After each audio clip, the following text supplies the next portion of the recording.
अस्सलाम वालेकुम, जय हिंद साथियों। मैं सिराज शाब्दी जनता परिवार से। बिहार के चीफ मिनिस्टर नीतीश कुमार जो एक घटिया हरकत करते हैं, मुस्लिम महिला का जो जो निकाब हटाने की जो घटिया हरकत करते हैं, ऑफ कोर्स वो हाईली कंडेमेबल है।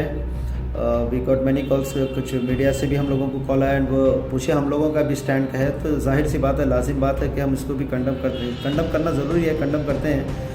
हम लोग ही नहीं, देखा जा रहा है कि हिंदुस्तान के कई सारे लोग इसको कंडम कर रहे हैं, और वो ख़ास तौर पे जो हमारे हिंदू मुस्लिम भाई बहन हैं जो एक वुमेन की डिग्निटी, उसकी इज़्ज़त के लिए लड़ते हैं, वो लोग भी इसको कंडम कर रहे हैं। तो ऑफकोर्स कंडमेबल है।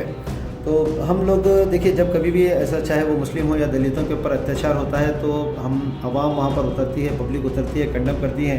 तो क्या सिर्फ ये जो फ़ाइट करना है, जो इंसाफ के लिए लड़ना है, क्या ये सिर्फ आवाम के ही खाते में आता है? जो अपोजिशन है वो इंडिया अलायंस अपोजिशन है, बिहार में भी इंडिया अलायंस ने इलेक्शन लड़ा है, तो क्या उनकी ज़िम्मेदारी नहीं बनती कि इसके ऊपर वो भी अपना स्टेटमेंट रिलीज़ करे और वो भी इसको कंडम करे और नीतीश कुमार के ऊपर प्रेशर बिल्ड करे? आवाम एक हद तक प्रेशर बिल्ड कर सकती है, मगर जो प्रेशर बिल्ड होता है वो अपोजिशन की तरफ से प्रेशर बिल्ड होता है। अफसोस की बात यह है कि यहाँ पर मुस्लिम और दलितों को सिर्फ इस्तेमाल किया जाता है।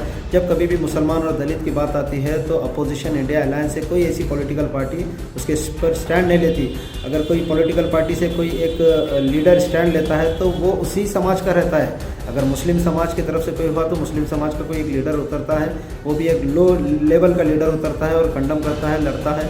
या फिर दलित समाज से रहते, वहाँ पे भी ऐसे ही सिचुएशन है वहाँ पर। तो गुलबर्गा में कर्नाटक की ही बात ले लो आप, ये जो हिजाब का जो मामला शुरू हुआ, कर्नाटक से ही शुरू हुआ यहाँ पर हिजाब का मामला।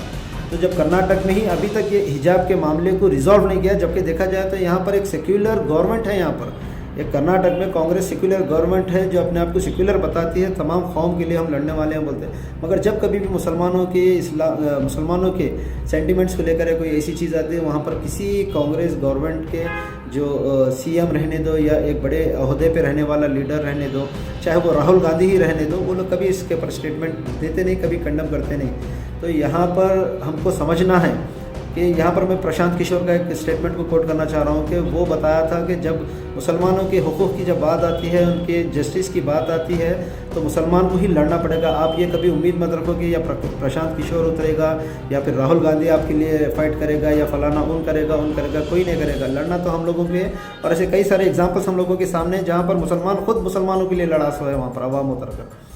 तो ये वक्त आ गया हम लोगों को जो सेक्युलर, अपने आप को जो सेक्युलर पार्टी बताते हैं, वैसे लोगों के साथ स्टैंड लेना, या हम खुद हमारी एक पॉलिटिकल स्टैंड, हमारा खुद का एक पॉलिटिकल स्टैंड बनाकर हम उतरना।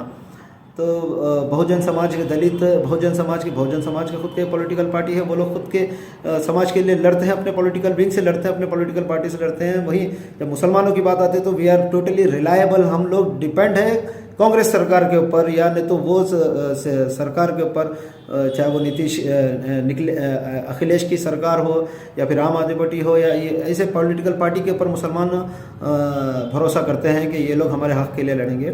तो मैं बस यही कहना चाहूँगा पूरे हिंदुस्तान के अवाम के, देखिए आज वक्त है, एक मुसलमानों को हमारे इशू के लिए लड़ना बहुत ज़रूरी है।